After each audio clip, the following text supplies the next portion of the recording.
नमस्कार मित्रांनो, लग्नाची बेडी आजच्या भागामध्ये आपण बघणार आहोत की काकू म्हणत असते की काल आलेल्या मुलासाठी तो माझा अपमान करतो, माझ्याशी भांडतो. राघव म्हणत असतो की नाते ही रक्ताची नसतात, नाते ही मनाची असतात आणि विनायक आणि माझं तेच नातं आहे. त्यामुळे विनायकबद्दल असे विचित्र बोलून तू तुझ्या लिमिट क्रॉस करते, म्हणून मला सुद्धा माझ्या लिमिट क्रॉस करायला लावू नको, असे राघव रागानेच बोलत असतो. काकू म्हणत असते की सिंधू तुझ्या आयुष्यातून निघून गेली, तुझी काय अवस्था झाली होती ही माझ्या डोळ्यांनी बघितली मी, तू विसरलात का? आणि आता पुन्हा सिंधू तुझ्या आयुष्यामध्ये येईल आणि पुन्हा तुझं आयुष्य हे उद्ध्वस्त करेल, पण मी तसं काही होऊन देणार नाही. तर राघव आणखीनच चिडतो आणि तू कुठला विषय कुठे नेतेस असे बोलून तो विनायकला रागाने उचलतो आणि घेऊन जातो. काकूला खूप वाईट वाटते आणि हाच राघव आहे का ज्या राघवला मी लहानपणी अंगा खांद्यावर खेळवले, चालायचे शिकवले, आज तोच मला प्रत्युत्तर देतो. आणि विनायका हे नेमकं काय चाललंय?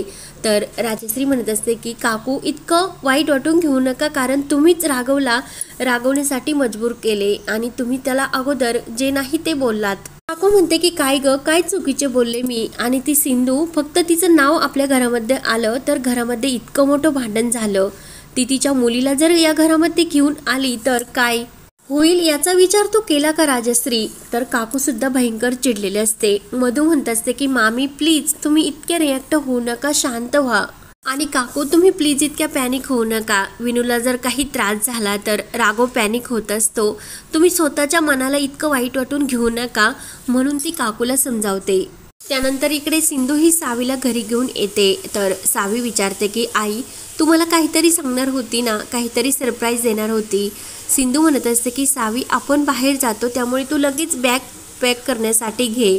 तर सावीला खूप आनंद होतो. सावी म्हणते की आई तुम्हाला विनायकडे घेऊन जाणार का? तर सावी खुश होऊन आतमध्ये बॅग पॅक करण्यासाठी निघून जाते. तर सिंधू मनात विचार करत असते की सावीच्या मनात राघव आणि विनायकचेच विचार येतात, ती त्यांना विसरायला तयारच नाही. त्यांना विसरण्यासाठी तरी सावीला मला कुठेतरी लांब घेऊन जावे लागणार, तिच्या मनातील हे विचार हे विसरूपर्यंत तरी. त्यानंतर इकडे डॉक्टर विनायकला चेक करत असतात. विनायकला खूप त्रास होत असतो. राघव आणि मधू विचारतात की विनायकला तर खूप त्रास होतो, नेमकं त्याला ह्या वेळेस असे का घडले असेल? तर डॉक्टर सांगतात त्याची परिस्थिती अगोदर आपल्याला माहितीच आहे, पण आता तर त्याला खूप त्रास होतो, त्यामुळे त्याची खूप काळजी घ्यावी लागेल. आणि तो जिन्यावरून कसा पडला तेव्हा राघव आणि मधू काही उत्तर देत नसतात. तर लगेच डॉक्टर म्हणत असतात की आपल्याला विनायकवर हा उपचार करण्यासाठी त्याला ॲडमिट ठेवावे लागेल हॉस्पिटलमध्ये.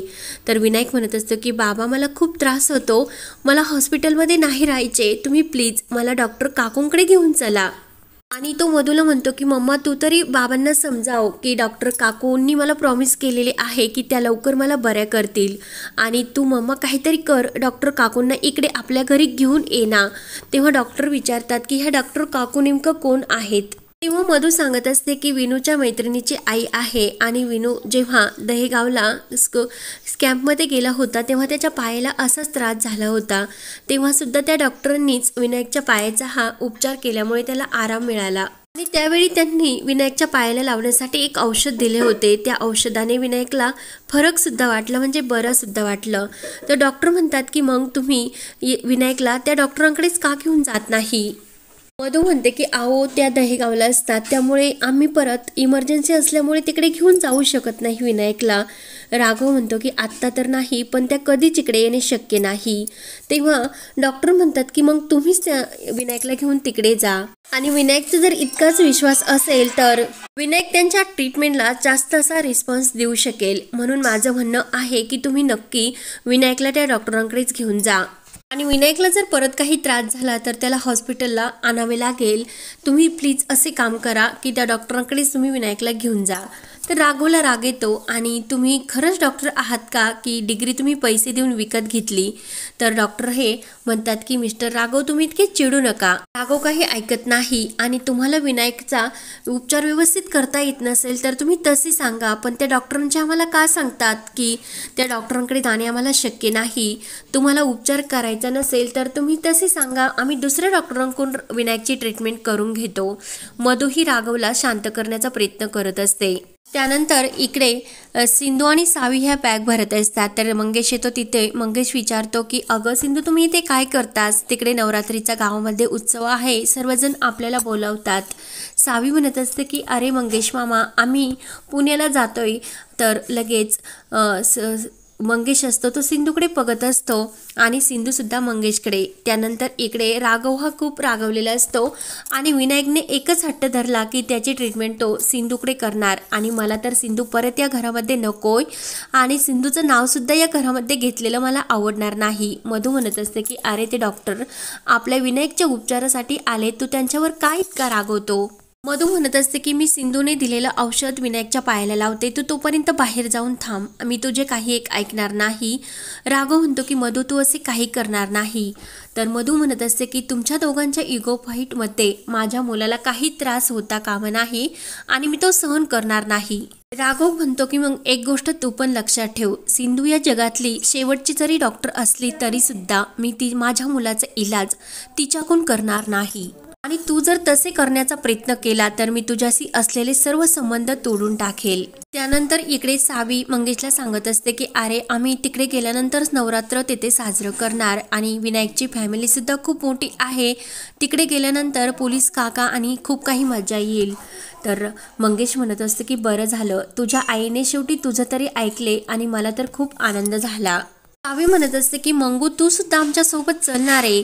तर मंगेश म्हणत असतो की अगं इथले कामं सोडून मी कसं येणार, आणि खरंच तुमचे हे ऐकून मला तर खूप आनंद झाला. परंतु सिंधू मात्र काही उत्तर देत नसते. मंगेश नाराज होऊन म्हणत असतो की पुण्याला गेल्यानंतर विनू आणि त्याचे बाबा तुमची काळजी घेतीलच, पण काही जरी लागले तरी ह्या मंगेश मामाला तू नक्की फोन कर, मी लगेच धावत येईल. सावी म्हणते की मंगेश मामा पोलीस काका आहे ना आमच्या सोबत, ते गुंडाची सुद्धा फायटिंग करतील, आम्हाला काही त्रास होणार नाही. आणि एक काम कर, आणि मी सुद्धा आहे त्यामुळे मी सुद्धा सर्व काही व्यवस्थित सांभाळून घे. तर मंगेश म्हणत असतं की मला माहिती आहे की सावी तू सर्व काही व्यवस्थित सांभाळून घेशील. तर सावी विचारते की आई आपण पुण्याला जाण्यासाठी केव्हा निघायचे? तर सिंधू म्हणते की सावी पुण्याला नाही मुंबईला चाललो. तर मंगेश हा सिंधूकडेच बघत असतो. त्यानंतर इकडे काकू म्हणत असते की त्या सिंधूचा राग मी विनायकवर काढला आणि विनायकची आपल्या घरातील पहिलीच नवरात्र आहे, त्यामुळे खरंच माझी चूक झाली, त्यामुळे आपण आता घरामध्ये देवीचे घट बसले, त्यामुळे जोमदार अशी तयारी करूयात. ऋतुराज म्हणत असतं की हो आपण जरा लगेच तयारीला लागूयात आणि विनायक हा छोटा मुलगा आहे, त्याची यामध्ये काही चूक नाही. तर लगेच काकू म्हणते की ऋतुराज तू लगेच तयारीला लाग, कारण आपल्याला ऑलरेडी खूप उशीर झालेला आहे.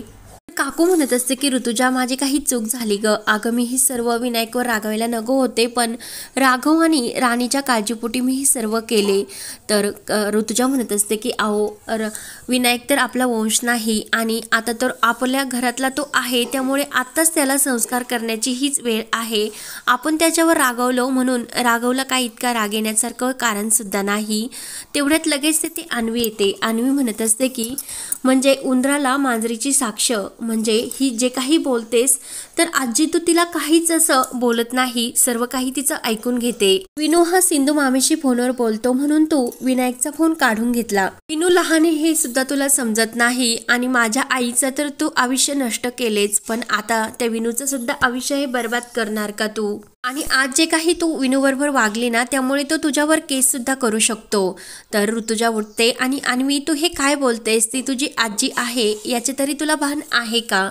अन्वी म्हणत असते की तू जरी या कुटुंबाची प्रमुख असली तरी आता सर्वांवर तू वर्चस्व गाजवण्याचं सोडून दे आणि जरा स्वतःला आवर कंट्रोल कर. तू जर यांच्यावर कंट्रोल केले नसते तर खरंच आज हे खूप हॅपी असते.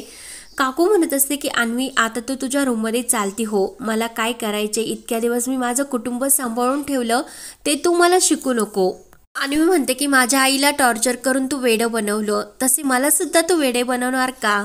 आणि तू अशीच वागत राहिली, असेच सर्वांना कंट्रोल करत राहिली तर म्हातारपणी तुझी कोणीच साथ देणार नाही, एकटी पडशील तू.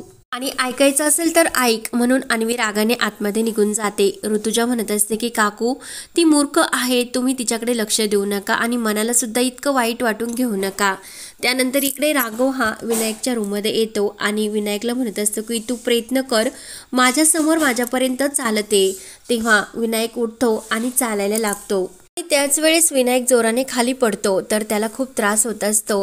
राघवला खूप वाईट वाटते आणि त्याला धक्का सुद्धा बसतो. तर हा भाग येथे संपतो. पुढील भागामध्ये मधु ही सिंधूला रत्नपारखी कुटुंबात नवरात्रीच्या सणाला घेऊन आलेली असते, म्हणजे विनायकचा उपचार करण्यासाठी. तर दुर्गा अवताराने सिंधू रत्नपारखी कुटुंबात आलेली असते. तर आता काय काय होत राहणार हे पाहण्यासाठी चॅनलला नक्की सबस्क्राईब करत रहा. धन्यवाद.